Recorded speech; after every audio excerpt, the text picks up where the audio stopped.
ụmụnne m ndị Igbo ekene m asị m nke onye shi na zere unu n'anya unu afụ nọ akụ ka anyị na-eme gịnị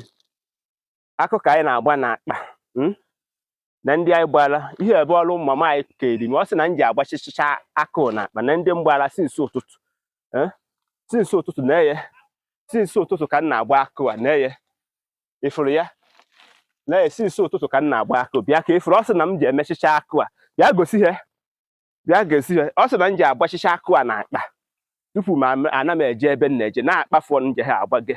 nege ya akpa dịge ya m ji agba akụ ọrụ okele m mana o nwere ihe chọrọ ịkọwara ụnụ dịka ndị Igbo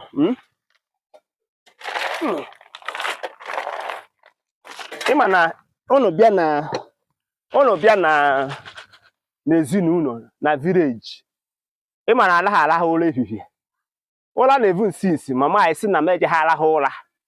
ọsọ ntị na ma gị na-agbachala akụ n'akpa ịma ka ụmụ agadi nwaanyị si eme ịrahụ ụlọ oje weta mmiri juru oyi kwa ahụ n'elu bed oke nsogbu adịrọ ọ ife anyị fụtara ụwa ka anyị na-eme gị eme so o nwere ihe ọ na-alụtụrụ m aka ife ọbụla ị ga-eme ka nne na nna gị nwee aṅụrị n'isi gị mee ya ife ọbụla iji eme mee ya ka ha nwee aṅụrị ịfụ mama anyị ịfụghị ya na anụ ọ sị na m ji eme gịnị na m ji aha ọchịcha akụ a na m ji agbachicha ya n'akpa tupu ma na-eje ebe m na-eje sinsi ụtụtụ ka o keri m ọrụ a nyawa ka nna ịfụ ndị mgbagara nyawa ka nna agwa so nọ ihe dị na ya nụ ihe ọbụla iji eme dịka m si ekwu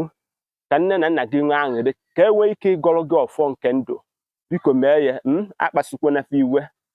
ịma na okwu ọnụ mmadụ dịka mmụọ ma aha nsagbu asaa ya bụ ife ji emecha mee gịnị bịa na mmezu nyawa ka nna arụ ọrụ okere m ka nna arụ eje meme ụwa ha mana ịgwa ha eziokwu obodo tọkwara ụtọ ọ bụgodo ọna na ede na anịga a na-asụrụ m nwa nwanne m ndị aghọta so unu n'anya unu afụ ya nke bụ isi akpụ bịa ka igosi ya bịa ka igosi ya n'ihi ya a na-ebu isi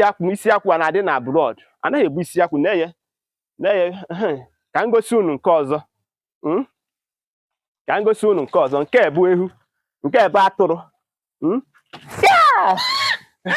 ọ na-afụrụ ya a na-azụ ehu na township ihe ebe a bụgwa na bịa ka unu fụ ya na oya unu anụrụ ya anaghị azụ ehu na abroad gosi ya na ịfụrụ ya yan ị nụrụ ya a na-azụ ehu na abroad ị nụrụ ya so unu afụgonu ya na anụ so ife anyị na-eme bụ gịnị ife eji wee mee gịnị zụọ anyị maka na asị na nne ehu na-ata agba nwa ya na-eme gịnị ene ya anya ndị be anyị sị na agadi nwaanyị anaghị aka nka n'egwu ọ maara agba ife ọbụla ị na-eme n'ụwa jisi ike nke kachasị nke bụ ife ọbụla ị ga-eme ka o nwee ike ịgaziri gị ka nne na nna gị nwee ike ịgọrọ gị ọfọ nke ndụ n'ala ndị dị ndụ chetakwa na akwụkwọ nsọ si honor your father and your mother so that their days on this earth shall be long. Ọ gwụsịa ka ọ ha n'onu ọ mara asụ sụọ n'ikwe ịmakwa na asụ